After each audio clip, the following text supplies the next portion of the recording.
अरुणिमा सिन्हा साहस की मिसाल, जिसके लेखिका है डॉक्टर जयश्री गोस्वामी महंत, जो असम से है और अपनी लेखनीय काम के लिए, अपने कामों के लिए उन्हें भारत सरकार ने 2018 में पद्मश्री से भी सम्मानित किया है। जिससे आप लोग सोच सकते होंगे कि कितनी बड़ी महान लेखिका है। तो उन्होंने एक ऐसी चैप्टर अरुणिमा सिन्हा साहस की मिसाल लिखकर हमें अनुप्रेरित करना चाहती है कि हमें किस कदर अपने से कभी हार नहीं मानना चाहिए। तो उन्होंने कहानी में इस तरह शुरू करती है, कहा न जो कुछ भी है सब दे दो अभी जल्दी, लुटेरों के गिरह में एक ने कर्कश और भयानक आवाज में धमकी दी। चलती रेलगाड़ी के उस डिब्बे में अनेक यात्री हैं, डर के मारे सबके मुंह पीले पड़ गए। कोई किसी की मदद करने की हिम्मत नहीं जुटा पा रहा है, बल्कि जान बचाने के लिए लुटेरों जो भी मांग रहे थे, हाथ कान गले से उतारकर 7 रुपया पैसा जो कुछ भी था सब निकालकर चुपचाप उन्हें दे रहे थे। इससे आप लोग समझ सकते हो कि जो अरुणिमा सिन्हा है वो ट्रेन में जा रही है, रेलगाड़ी में जा रही है, जहाँ लुटेरों डकैत ने उस डब्बे में, उस कंपार्टमेंट में चढ़े हैं, जो यात्रियों को परेशान कर रहे हैं, उन्हें धमकी दे रहे हैं कि तुम लोगों के पास जो कुछ है, चाहे वो गहना हो, रुपए पैसा हो, उसे जल्दी से उन्हें दे दे। और जो यात्री भी थे वो चुपचाप एक के बाद एक अपने जेब से पैसे गहने उतार कर दे रहे थे। उन सबसे अलग थी सिर्फ 26 वर्ष की एक युवती अरुणिमा सिन्हा, जो लुटेरों को कुछ भी देने से इनकार कर रही थी। रेलगाड़ी लखनऊ से दिल्ली जा रही थी। रेलवे पुलिस गार्ड सब इस बात से बेखबर थे कि चलती गाड़ी में लुटेरे यात्रियों को लूट रहे हैं। तो उसी डब्बा में, कंपार्टमेंट में एक 26 वर्ष की युवती थी, जिन्हें आप लोग जानते हैं वो अरुणिमा सिन्हा थी, जो सिर्फ एक वही थी जो लुटेरों को देने से इनकार कर रही थी। और जो रेलगाड़ी जा रही थी वो लखनऊ से दिल्ली जा रही थी। वहाँ ऐसे तो ट्रेन में सब होते हैं, पुलिस होते हैं, गार्ड होते, लेकिन किसी को कोई पता नहीं था। और चलती गाड़ी में से लुटेरों इस तरह यात्रियों को लूट रहे थे। गुस्से से लाल होकर लुटेरों में से एक आकर अरुणिमा के सामने खड़ा हो गया। ये लड़की कितनी बार कहा कि गले का हार निकाल कर दे दे, नहीं तो अंजाम अच्छा नहीं होगा। तो उन लुटेरों, उन डकैतों में से एक आंख लाल किए हुए अरुणिमा के सामने आकर खड़ा हो गया और उसे धमकी देते हुए कहा कि तुम जल्दी निकाल कर दो, नहीं तो इसका परिणाम, नतीजा अच्छा नहीं होगा। नहीं, मैं ये हार नहीं दे सकती, ये मेरी माँ का दिया हुआ हार है, इसके साथ उनका प्यार और आशीर्वाद है, मैं किसी भी कीमत पर ये तुम्हें नहीं दे सकती। अरुणिमा ने साफ साफ जवाब दिया। 11 अप्रैल 2011 की घटना थी। ये घटना कब की है? 11 अप्रैल 2011 की। तो अरुणिमा ने मना कर दिया, बोला नहीं, मैं किसी भी हाल में मैं अपना हार नहीं दे सकती, क्योंकि ये मेरी माँ का दिया हुआ हार है, इसमें मेरी माँ का प्यार और आशीर्वाद है। अरुणिमा सिन्हा एक अच्छी वॉलीबॉल खिलाड़ी थी। कई राष्ट्रीय प्रतियोगिताओं में उसने राज्य की टीम में खेलकर काफी नाम कमाया था। उत्तर प्रदेश की रहने वाली थी। तो अरुणिमा सिन्हा के बारे में अगर हम उनके बैकग्राउंड के बारे में जानना चाहते हैं तो यह अच्छी वॉलीबॉल खिलाड़ी थी जो उत्तर प्रदेश की थी, और उन्होंने कई राष्ट्रीय, नेशनल कंपटीशन में अपने राज्य की, उत्तर प्रदेश की ओर से खेलकर काफी नाम भी कमाया था। रेलगाड़ी चल रही थी, लुटेरे भी यात्रियों को बेपरवाह लूट रहे थे। वे अरुणिमा से कई बार उसके गले के हार मांगकर धमकी दे चुके थे, पर अरुणिमा उनके सामने हार न मानी और रेलगाड़ी चल रही थी। यात्रियां एक के बाद एक यात्रियों को लूट रहे थे और अनेक बार चेष्टा किया अरुणिमा से हार लेने की, लेकिन अरुणिमा अब न अपने हार दी, न उन लोगों से डरी भी, न हार भी मानी न। कई यात्री सह यात्री भी अरुणिमा को आंखों के इशारे लुटेरों की मान लेने के लिए कह चुके थे, पर अरुणिमा अन्याय के सामने सिर झुकाना नहीं चाहती। अपनी बात पर वो अडिग रही। तो कई उनके सहयात्री जो साथ में बैठे थे अपने इशारे से बोल रहे थे कि अरुणिमा को हार दे देने के लिए, लेकिन अरुणिमा अन्याय के सामने, किसी अन्याय के सामने वो सिर झुकाना नहीं चाहती और उसने लुटेरों को अपना हार निकाल कर देना नहीं चाहती थी न। तो तू हार नहीं देगी, हमारी बात नहीं मानेगी, इतनी हिम्मत, इसका अंजाम क्या होगा तुझे नहीं मालूम। अरुणिमा के सामने एक लुटेरा गरज उठा। एक लुटेरा उसे डांट कर गरज कर कहा कि तू अपना हार नहीं देखता है तो इसका अंजाम क्या होगा तुझे पता नहीं।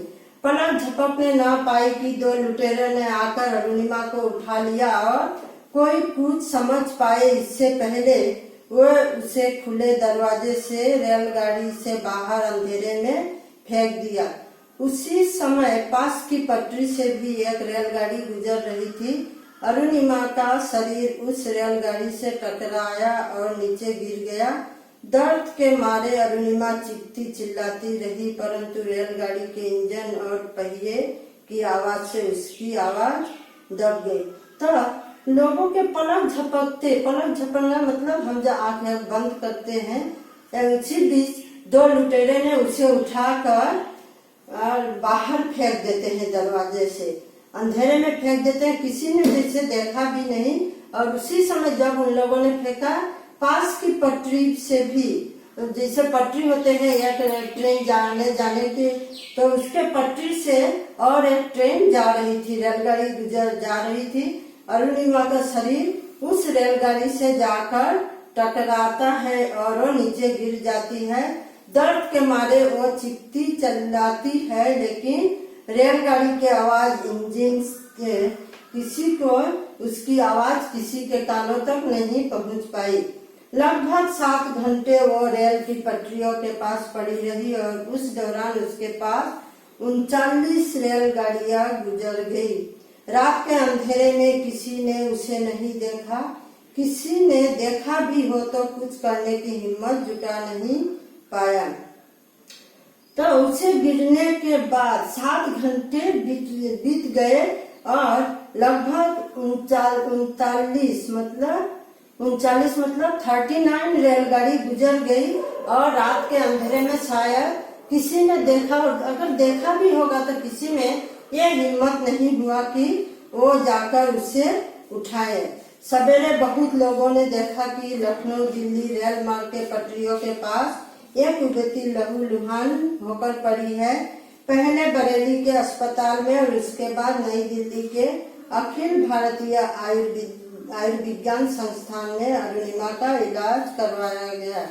तो दूसरे दिन, नेक्स्ट डे, उसे कुछ लोगों ने उसे देखा कि जो लखनऊ और दिल्ली के रेल के रास्ते है, वहाँ उसके पटरियों के पास एक युवती लहूलुहान खून से लथपथ पड़ी हुई है।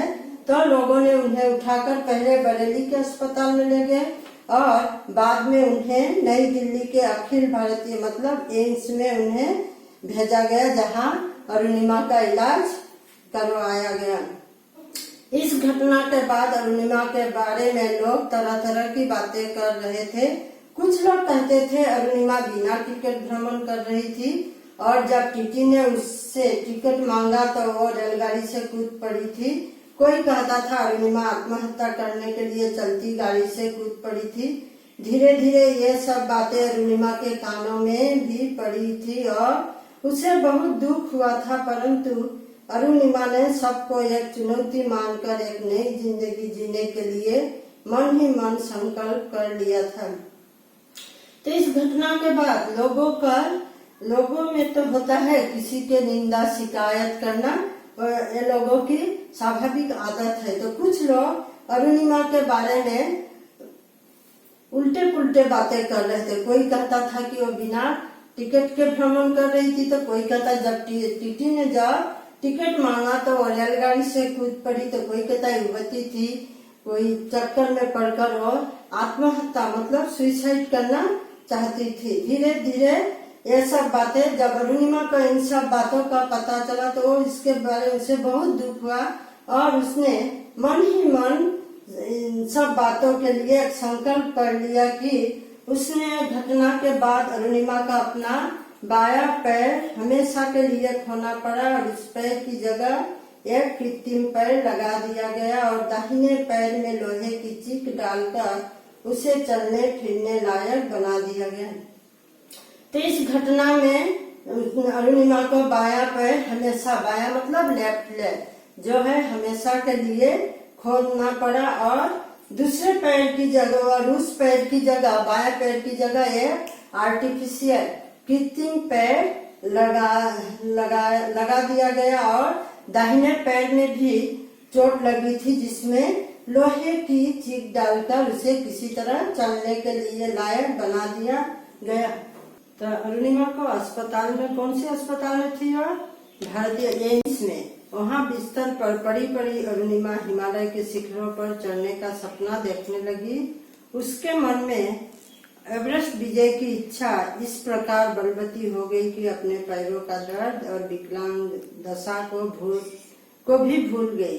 वो कहाँ कैसे इस कार्य के लिए प्रशिक्षण ले सकेगी यही सोचने लगी। आखिर उसे मालूम हुआ कि एवरेस्ट विजय करने वाली बछेंद्री पाल उसका सही मार्गदर्शन कर सकेंगी। 4 महीनों के बाद वो अस्पताल से निकली तो घर न जाकर सीधे बछेंद्री पाल के पास पहुंच गई। उस समय उसकी आंखों में था एवरेस्ट विजय का सपना, मन में थी विश्व के सर्वोच्च शिखर पर खड़े होने की तीव्र इच्छा। अरुणिमा सिन्हा ने संकल्प कर लिया था वो कुछ कर दिखाएगी। मतलब अरुणिमा सिन्हा ने बिस्तर पर पड़ी पड़ी यह संकल्प कर लिया कि वो हिमालय के शिखरों पर चढ़ेगी, जिससे माउंट एवरेस्ट पर। और उनकी ये इच्छा इतनी प्रबल हो गई कि वो अपने, उनका जो एक आर्टिफिशियल पैर है और एक आहत पैर है उसकी वो भूल ही जाती है। वो सोचने लगी वो कहाँ से किस प्रकार प्रशिक्षण मतलब ट्रेनिंग लेगी, इसके बारे में सोचने लगी। तो उसे ये बछेंद्री पाल को याद आती है और अस्पताल से 4 महीने के बाद जब डिस्चार्ज होकर छुट्टी होकर जाती है तो वो सीधे घर न जाकर बछेंद्री पाल के पास पहुंच जाती है और वहाँ वो उनसे मिलने के बाद वो उन्हें बताती है कि उनके माउंट विश्व के सर्वोच्च शिखर मतलब माउंट एवरेस्ट पर उनके चढ़ने की बहुत ही इच्छा है। बछेंद्री पाल ने अरुणिमा के बातें ध्यान से सुनी और अरुणिमा के आंखों में तैरते सपने, अपनी चुनौतियों के सामने सिर न झुकाने का अदम्य मनोबल और प्रबल आत्मविश्वास को अनुभव करने के बाद उसके मन में भी यह विश्वास जगा कि अगर इस युवती को सहारा और साहस मिले, सही तरीके से प्रशिक्षण मिले तो जरूर एक दिन अपने लक्ष्य पर पहुंचकर दिखाएगी। तब बछेंद्री पाल ने अरुणिमा के बातें ध्यान से सुनती है। सुनने के बाद वो सोचती है कि इसके मन में इतने साहस और आत्मविश्वास है। आत्मविश्वास मतलब सेल्फ कॉन्फिडेंस। और तब बछेंद्री पाल को विश्वास हो जाता है कि अगर इसे पूरी अच्छी से प्रशिक्षण मिले तो ये जरूर अपने लक्ष्य तक पहुंच जाएगी। अरुणिमा की इच्छा के बारे में जानने के बाद अनेक लोग उसे यही परामर्श देते थे कि एक पैर कृत्रिम, दूसरा पैर भी लगभग बेकार। ऐसी हालत में हिमालय की चढ़ाई करने के लिए आवश्यक जटिल कौशलों के आत्मसात कर पाना तथा पर्वतारोहण के कठिन परिश्रम और निरंतर अभ्यास कर पाना तुम्हारे लिए संभव नहीं होगा। अपनी जिंदगी को जोखिम में डालकर ऐसे कामों के लिए आगे बढ़ने के सिवाय एक सामान्य जीवन जीना ही तुम्हारे लिए अच्छा रहेगा। तो अनेक लोग अरुणिमा से मिलने आते थे तो अरुणिमा सबको यही बात बताती थी, लेकिन लोग उसे हमेशा मना करते थे कि तुम्हारा एक पैर आर्टिफिशियल है और दूसरा पैर भी लगभग बेकार ही है। तो इस हालत में उसे इस तरह माउंट एवरेस्ट चढ़ने के बारे में सोचना नहीं चाहिए। उसे अपनी जिंदगी को कभी लोग कहते थे कि जोखिम में नहीं डालकर एक आम आदमी की तरह जीवन बिताना चाहिए। परंतु जिसकी आंखों में एवरेस्ट विजय का सपना हो, मन में अदम्य साहस और प्रबल आत्मविश्वास हो, उसे ऐसी बातों से अपने लक्ष्य से भ्रमित करना संभव नहीं है। मतलब अरुणिमा सिन्हा ने ठान लिया है कि वो एवरेस्ट पर चढ़ेगी और उसके मन में इतना साहस और इतना आत्मविश्वास है कि लोगों की बात सुनकर वो अपने सपने को कभी पीछे मुड़कर नहीं देख सकती। हमेशा अपने लक्ष्य के सामने रखकर अरुणिमा धीरे धीरे आगे बढ़ती गई। पहले जो कृत्रिम पैर लगाया गया था वो पर्वतारोहण के लिए उपयोगी नहीं था। एक नया पैर लगाने में लगभग 60-70 हजार रुपए की जरूरत है, परंतु कोशिश करने पर वो भी संभव हुआ। तो हमेशा वो अपने सपने को, माउंट एवरेस्ट पर चढ़ने की जो सपना था वो सामने रखकर वो सोचती रहती थी। धीरे धीरे आगे बढ़ती गई तो उसका एक पैर कृत्रिम मतलब आर्टिफिशियल जो था वो पैर से वो माउंट एवरेस्ट पर चढ़ाई नहीं कर सकेगी। तो इसलिए उसे एक नया पैर की जरूरत पड़ेगी जिसमें लगभग 60-70 हजार रुपए की जरूरत होगी, जिसके कारण उसने, परंतु कोशिश करने पर उसने कोशिश किया और उसने वही 60-70 थाउजेंड वाले पैर, आर्टिफिशियल पैर लगा लिया। उनके सहृदय लोगों ने उसकी सहायता की, जिन्होंने उन्हें साहस दिया, हिम्मत दिया। अपने लोगों ने, उनके बंधु सब ने उन्हें सहायता की। आखिर वो दिन आया जब सचमुच एक दिन एक कृत्रिम पैर और एक लोहे की चिक लगाकर चलने फिरने के काबिल बनाया गया। दूसरे पैर से अरुणिमा मन में अदम्य साहस और आंखों में अनोखे सपने लेकर उत्तर काशी में इको एवरेस्ट एक्सपेडिशन ग्रुप में शामिल हुई। टाटा स्टील एडवेंचर फाउंडेशन द्वारा चलाए गए प्रशिक्षण कैंप में एवरेस्ट विजय करने वाले बचेंद्री पाल की देखरेख में प्रशिक्षण कार्य आरंभ हुआ। तो उसके बाद उसके एक पे वो दिन आ गया जब उसे प्रशिक्षण ग्रुप में शामिल होना पड़ा। वो एक पैर, एक आर्टिफिशियल पैर और जो 60-70 थाउजेंड का बना हुआ था और दूसरा जिसमें लोहे के चीक था, उसी को लेकर उन्होंने उत्तर काशी के में इको एवरेस्ट एक्सपेडिशन ग्रुप में वो शामिल हो गई। और टाटा स्टील एडवेंचर फाउंडेशन द्वारा जो प्रशिक्षण कार्य चलाया जा रहा था उसी कैंप में बचेंद्री पाल के देखरेख में उन्होंने अपना ट्रेनिंग का कार्य शुरू किया। अरुणिमा शारीरिक और मानसिक दोनों प्रकार से सबल थी। उसके मन की दृढ़ता और अध्यावसाय की कमी नहीं थी। एक पैर को खोने के दुर्भाग्य को अपने सौभाग्य के रूप में परिवर्तित करने के रूप में संकल्प पूरा करने के लिए उसने कोई कसर नहीं छोड़ी थी। अरुणिमा शारीरिक और मानसिक मतलब फिजिकली और मेंटली बहुत ही स्ट्रांग थी, बहुत ही, और उनके मन की जो इच्छा और दृढ़ता इतना मजबूत थी मन से। और अध्यावसाय मतलब प्रैक्टिस, असफलता होने पर उस पर वो फिर सफल होने की कोशिश करती रहती थी।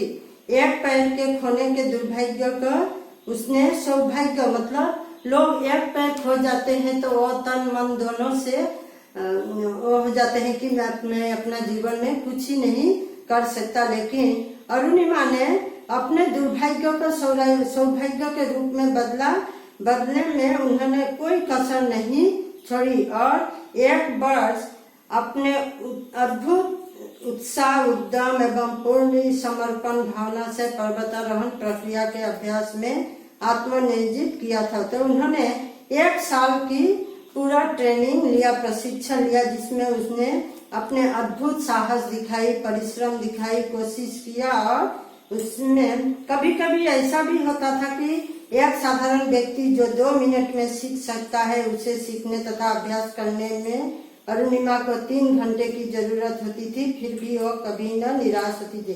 तो कभी कभी ऐसा भी होता था प्रशिक्षण के दौरान, जो काम, जो प्रैक्टिस वो कोई भी एक आदमी 2-3 मिनट में कर सकता था, अरुणिमा उसे 2-3 घंटों में करती थी, फिर भी वो कभी निराश नहीं होती थी। पर्वतारोहण अभियान के दौरान अरुणिमा के लहूलुहान पैरों को देखकर उसे सहायता करने वाला शेरपा भी कई बार उसे जान बचाने के लिए वहां से लौट जाने का उपदेश देता था, परंतु अरुणिमा किसी भी विपत्ति के सामने हार मानकर सिर झुकाना नहीं चाहती थी। तो पर्वतारोहण के दौरान अरुणिमा लहूलुहान, जब अरुणिमा पर्वत चढ़ रही थी और उसके पैर से पूरा खून निकल रहे थे, लहूलुहान हो चुका था, तो उसके साथ जो सहायता करने वाला जो होता है वो उससे जान बचाने के लिए अरुणिमा से कहता था कि तुम लौट जाओ, लेकिन वो कभी हार नहीं, लौटने से मना कर देती थी, हार नहीं मानती थी। आखिर अरुणिमा लद्दाख में स्थित माउंट शमशेर कांगरी की 21,100 फीट की ऊंचाई तक चढ़ने में सफल हुई, परंतु माउंट कांगरी की कुल ऊंचाई थी 21,798। उस समय मौसम भी बहुत खराब था। ऐसे मौसम में अभियान को जारी रखना संभव होने के कारण शिखर तक केवल 690 फीट रहते अभियात्री दल को अभियान समाप्त करके नीचे उतरना पड़ा, परंतु इस अभियान की विफलता कारण निराश के स्थान पर अरुणिमा का संकल्प और भी दृढ़ हो गया। तो अरुणिमा क्या करती थी, लद्दाख में आखिर में अंत में लद्दाख में स्थित माउंट शमशेर कांगरी की 21,100 फीट की ऊंचाई तक वो चढ़ने में सफल हो जाती है। और जो माउंट कांगरी है उसकी कुल ऊंचाई है 21,790 फीट, जिससे अरुणिमा सिन्हा ने 21,100 फीट की चढ़ाई की थी। उस समय मौसम भी बहुत खराब था, मौसम अच्छा नहीं है, ज्यादा बर्फ होने के कारण उस अभियान को वहीं रोकना पड़ा ना। तो ऐसे मौसम में अभियान को जारी रखना असंभव होने के कारण शिखर तक केवल 690 फीट रहते अभियात्री दल को अभियान समाप्त करके नीचे उतर, मौसम खराब होने के कारण और अभियात्री दल को, पूरे दल को अपना अभियान वहीं पर खत्म करके नीचे उतरना पड़ा था। परंतु इस अभियान की विफलता के कारण निराश के स्थान पर अरुणिमा का संकल्प और भी दृढ़ हो गया था। क्या होता है यहाँ पर, अरुणिमा का जो सपना था उसे और एक धक्का पहुंच जाता है कि मौसम के वजह से वो कंटिन्यू नहीं कर पाती है। तो इससे क्या होता है, अरुणिमा विफलता का उन्हें कोई दुख नहीं होता है, निराश नहीं होता है, उनसे वो और भी मजबूत हो जाती हैं। उनके मन में माउंट एवरेस्ट विजय की कामना और भी ज्यादा हो गई, प्रबल हो उठी। इस समय अरुणिमा को अपने लक्ष्य प्राप्ति के लिए प्रसिद्ध भारतीय क्रिकेट खिलाड़ी युवराज सिंह ने प्रेरणा दी थी। अरुणिमा ने देखा था कि अपने अदम्य मानसिक शक्ति के कारण कैंसर रोग से पीड़ित युवराज सिंह रोग मुक्त होकर कैसे अपने लक्ष्य तक पहुंचने में सफल हुआ था। युवराज से अरुणिमा को प्रेरणा मिली थी कि जो अपने हौसला और आत्मविश्वास कायम रख सके, उसके लिए शारीरिक विकलांगता का कोई लक्ष्य प्राप्ति के मार्ग में प्राचीर बनकर खड़ी नहीं हो सकती और न जीवन में आगे बढ़ने में कोई भी बाधा बन सकती है। तो अरुणिमा को क्या होता है, वो निराश नहीं होती है, दुखी नहीं होती है, उन्हें वो और भी मजबूत हो जाती है और उनसे प्रेरणा मिलती है जो प्रसिद्ध क्रिकेट खिलाड़ी युवराज सिंह के जीवनी से। युवराज सिंह सबको पता है बच्चे, उन्हें जब कैंसर हो जाता है और कैंसर से स्वस्थ होने के बाद फिर से वो क्रिकेट खेल को जारी रखते हैं और अपने सफलता पर पहुंचते हैं। तो उन्हीं से अरुणिमा सिंह को भी प्रेरणा मिलती है कि शारीरिक विकलांगता, कोई भी प्रकार का हैंडीकैप, विकलांगता मीन्स हैंडीकैप होने के बजाय या जीवन में बाधाएं असफलता मिलने पर भी हमें रुकना नहीं चाहिए और भी जीवन में आगे बढ़ने में कुछ भी बाधा नहीं बन सकती है अगर हमें साहस आत्मविश्वास हो तो। अपने जीवन के उस दुस्समय में उसका हौसला बुलंद रखने में और मार्ग में आगे बढ़ते जाने में उसके भाई और बचेंद्री पाल ने उसकी काफी मदद की। तो अपने उनके जीवन में जो दुस्समय उन्हें माउंट कांगरी का जो यात्रा था उसे रोक देना पड़ता है और तो उस समय उन्हें साहस देती है बचेंद्री पाल और अरुणिमा के भाई ने उन्हें काफी सहायता की थी। माउंट शमशेर कांगरी के शिखर पर पहुंच न सकने का दुख अरुणिमा के मानसिक दृढ़ता को न तोड़ सका, बल्कि उसकी ऐसी हालत में 21,100 फीट की ऊंचाई तक चढ़ने में सफल हुई। इसी बात से उसके विश्वास को और भी दृढ़ किया कि वो माउंट एवरेस्ट की चढ़ाई भी पूरी कर सकेगी। तो माउंट कांगरी के शिखर पर न पहुंच सकने का दुख अरुणिमा को और भी मजबूत कर देता, क्योंकि उनका विश्वास हो जाता है कि उन्होंने 21,100 फीट की ऊंचाई चढ़ने में सफल है। इस बात से उन्हें और भी उनका आत्मबल बढ़ जाता है कि अगर उन्होंने इतना फीट की ऊंचाई चढ़ने में सफल है तो वो माउंट एवरेस्ट की चढ़ाई भी पूरी कर सकेगी। इस बार अरुणिमा माउंट एवरेस्ट की चढ़ाई के लिए अपनी तैयारी करने लगी। एवरेस्ट के शिखर पर खड़ी होकर अपने विरल अनुभव के बारे में संसार के लोगों को अवगत कराने के लिए फोटो खींचने तथा वीडियो बनाने के लिए अपने साथ 2 कमरे ले गई थी। जरूरत के मुताबिक पानी और ऑक्सीजन भी ले ली थी। तो माउंट एवरेस्ट उन्होंने दोबारा चढ़ाई शुरू किया और इस बार उन्होंने अपने साथ कैमरे और फोटो खींचने के लिए कैमरे और वीडियो बनाने के लिए और एक कैमरे ले गई थी और जरूरत के मुताबिक सुनने अगर पानी और ऑक्सीजन ऊपर जाने में हमें ऑक्सीजन के कमी तो साथ ऑक्सीजन भी लेकर गई थी। इस यात्रा के दौरान 4थे कैंप तक पहुंचते उसके दोनों पैरों से खून बहने लगे थे और ऑक्सीजन भी लगभग समाप्त होने लगे। तो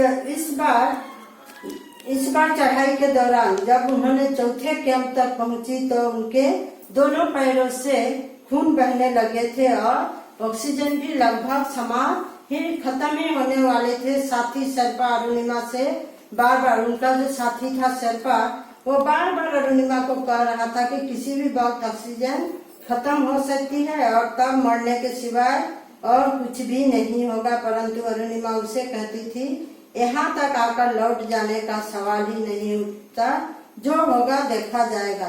तो साथी शेरपा बार-बार अरुणिमा को कह रहा था कि ऑक्सीजन भी खत्म होने वाला है और हमें मरने के सिवा कोई दूसरा रास्ता न। लेकिन अरुणिमा कभी पीछे मुड़कर नहीं दो कहती थी यहाँ तक आकर हम लौट जाने के बारे में सोच ही नहीं सकते और जो होगा वो देखा जाएगा। अदम्य साहस और उत्साह के साथ वो आगे बढ़ती जा रही थी। उसके घुटनों से निरंतर खून बह रहा था और रुमाल से खून पोंछती हुई आगे बढ़ रही थी।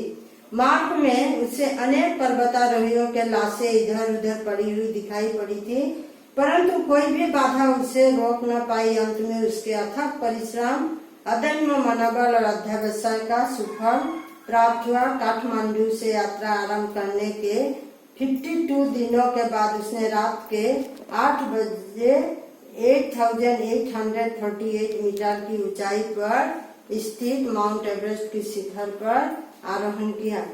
तो अदम्य साहस मीन्स अद्भुत साहस और उत्साह के साथ वो आगे बढ़ रही थी और उसके जो दोनों पैरों से खून बह रहा था उसे वो रुमाल से पोंछती हुई आगे बढ़ रही थी ना। मार्ग में उसे उन्होंने देखा रास्ते में बहुत से लाशें पड़ी हुई है जो अनेक पर्वतारोही जो माउंट एवरेस्ट पर जा रहे थे बीच में ही मरकर उनके लाशें पड़ी हुई थी, उसे भी देखी। फिर भी ये सब देखकर भी उनका मनोबल कम नहीं हुआ। अंत में उन्होंने अपने अथक परिश्रम, न थकने वाला जो है, और अत्यंत मनोबल और अध्यवसाय का सुफल, उन्होंने जो कोशिश किया वो उन्हें सब उसका फल प्राप्त हुआ। काठमांडू से उन्होंने यात्रा आरंभ करने के 52 दिनों के बाद, 52 दिनों मतलब 1 महीने 22 डेज ना बाद, उस दिन रात को 8 बजे 8,848 मीटर की ऊंचाई पर स्थित माउंट एवरेस्ट शिखर पर आरोहण किया, मतलब उन्होंने चोटी पर पहुंच गई। हाँ, तब माउंट एवरेस्ट पर शिखर पर अवतरण करने के बाद वहाँ पर ज्यादा समय तक वो नहीं रहती है अरुणिमा सिन्हा, क्योंकि ऑक्सीजन बहुत कम थी, इसलिए शिखर पर आरोहण के बाद उन्हें जल्दी उतर आना पड़ा, क्योंकि ऑक्सीजन खत्म होने से पहले ही उन्हें उतरने के रास्ते पहले कैंप तक पहुंचना जरूरी होता है। अरुणिमा के पास भी थोड़ी सी ऑक्सीजन बची थी। उसके साथ जो शेरपा गया था उसे अरुणिमा ने शिखर पर खड़ी और उसकी तस्वीर और वीडियो लेने का अनुरोध किया था। साथ शेरपा ने उन्हें समझाया कि वहां ज्यादा देर तक रहने से जान का खतरा हो सकता है। उसने भारत का तिरंगा लिए अरुणिमा का फोटो और वीडियो लिया। लगभग 1.5 घंटे तक वे एवरेस्ट के शिखर पर रहे। वो स्मरणीय दिन था 21 मई 2013।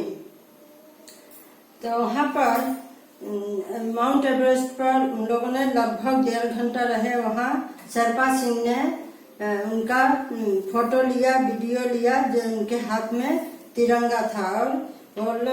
और वे उस दिन था, वो स्मरणीय दिन जिस दिन उन लोग पहुंचे थे वो था 21 मई 2013। इस अभूतपूर्व सफलता के लिए भारत सरकार ने अरुणिमा को 2015 में पद्मश्री से सम्मानित किया। तत्कालीन राष्ट्रपति प्रणब मुखर्जी ने उसे यह सम्मान प्रदान किया। केवल यही नहीं, राष्ट्रपति महोदय ने उसे सन 2015 का तेंजिंग नोर्गे सम्मान से भी सम्मानित किया। इससे पहले 2014 में पूर्व राष्ट्रपति डॉक्टर APJ अब्दुल कलाम से उसे अमेजिंग इंडियन अवार्ड भी मिला था। प्रधानमंत्री नरेंद्र मोदी जी ने एक समारोह में अरुणिमा की लिखी पुस्तक का लोकार्पण करके उसकी बहुत प्रशंसा की थी। तो इस अभूतपूर्व सफलता के लिए भारत सरकार ने अरुणिमा को बहुत से सम्मान से सम्मानित किया है, जिनमें 2015 का पद्मश्री है। उसके बाद समय के राष्ट्रपति थे डॉक्टर प्रणब मुखर्जी, उन्होंने 2015 में तेंजिंग नोर्गे सम्मान से सम्मानित किया। इसके पहले 2014 में उसके पहले के राष्ट्रपति डॉक्टर APJ अब्दुल कलाम ने उन्हें अमेजिंग इंडियन अवार्ड दिया था। और इसके बाद प्रधानमंत्री नरेंद्र मोदी ने एक समारोह में अरुणिमा द्वारा लिखी पुस्तक का लोकार्पण करके अरुणिमा की भूरी बहुत ही प्रशंसा की थी।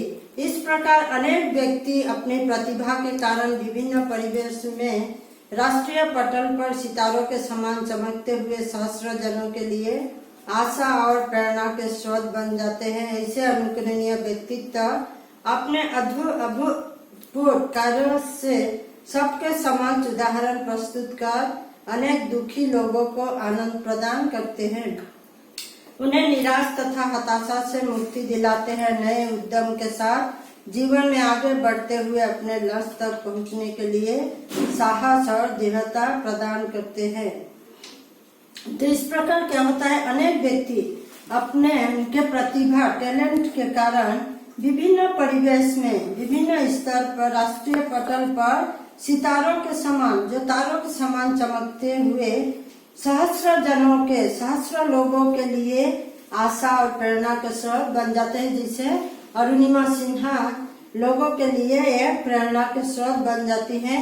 ऐसे अनुकरणीय व्यक्तित्व के अपने अद्भुत कार्य से सबके समक्ष उदाहरण प्रस्तुत कर उनके दुखी लोगों का, अनेक दुखी लोगों का आनंद। इस तरह लोग अरुणिमा को व्यक्तित्व का अनुकरण करके और अरुणिमा को सबके समक्ष उदाहरण स्वरूप प्रस्तुत कर अनेक दुखी लोगों का उनके जीवन से आनंद प्राप्त होता है। ऐसे वक्त हमें महाभारत का एक अनन्य चरित्र एकलव्य का स्मरण होता है, जिन्होंने अपनी साधना और एक निष्ठता से सिद्धि प्राप्त की थी। बच्चों, आपको एकलव्य के बारे में पता है, जिन्हें गुरु द्रोणाचार्य ने अपनी धनुर्विद्या सिखाने से मना किया था। तो उन्होंने, एकलव्य ने क्या किया था, उसने जंगल में यह द्रोणाचार्य की मूर्ति बनाकर अपना अभ्यास जारी रखा था और उसी से, जिसके कारण वो एक दिन महान धनुर्धर बन पाया था। और हमें दूसरा उदाहरण हमें अर्जुन की भी याद आती है, जो गहरी अंधेरी रात को घने जंगल में शब्द भेदी बाण का अभ्यास करके सफलता हासिल की थी। और महाभारत से हमें और एक चरित्र याद आती है अर्जुन की, जो अंधेरी रात में अपने अभ्यास को करते जारी रखते थे और जिससे उन्होंने एक महान धनुर्धर बनने में सफल हुआ था। वर्तमान काल में अगर हम देखते हैं तो स्टीफन हॉकिंग जैसा एक शारीरिक रूप से अक्षम मतलब विकलांग वैज्ञानिक अपनी विरल प्रतिभा के कारण संपूर्ण विश्व का एक वरेण्य व्यक्ति बन चुका है। एक वैज्ञानिक शारीरिक प्रतिभा विकलांग होने के कारण भी अपने कामों में वो पूरे विश्व में प्रसिद्ध हुए। हमारे बीच अरुणिमा सिन्हा की तरह और भी लाखों ऐसे प्रतिभावान व्यक्ति हैं, जिन्हें आगे बढ़ने के लिए थोड़ा सा आश्वासन और सहायता की जरूरत है। तो लेखिका कहती है, सिर्फ अरुणिमा नहीं, अरुणिमा जैसे हमारे देश में बहुत से लोग ऐसे हैं जो जिनके पास अपनी प्रतिभा है और जिन्हें आगे बढ़ने के लिए हमें उन्हें साहस देने की जरूरत है, प्रेरित करने की जरूरत है।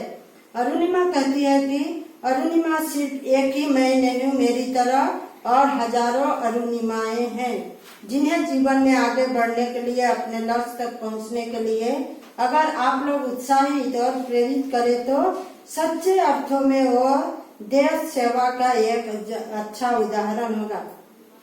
एक इंटरव्यू में अरुणिमा क्या कहती है, जब उनसे सवाल किया गया तो वो कहती, सिर्फ मैं ही नहीं, मेरी तरह हमारे देश में बहुत सी अरुणिमाएं हैं, जिन्हें जो जीवन में आगे बढ़ सकती है और उन्हें अगर हम उन्हें लक्ष्य तक पहुंचाने के लिए अगर हम उत्साहित और प्रेरित करें तो वो आसानी से अपने लक्ष्य तक पहुंच सकते हैं और उससे देश सेवा का एक उदाहरण भी प्रस्तुत करने में सफल हो सकते हैं। तो बच्चों, पेज नंबर आप अपना टेक्स्ट बुक में पेज नंबर 154, 55 और 156 में जो क्वेश्चन दिए गए हैं उसका उत्तर आप लोग खुद लिखिएगा।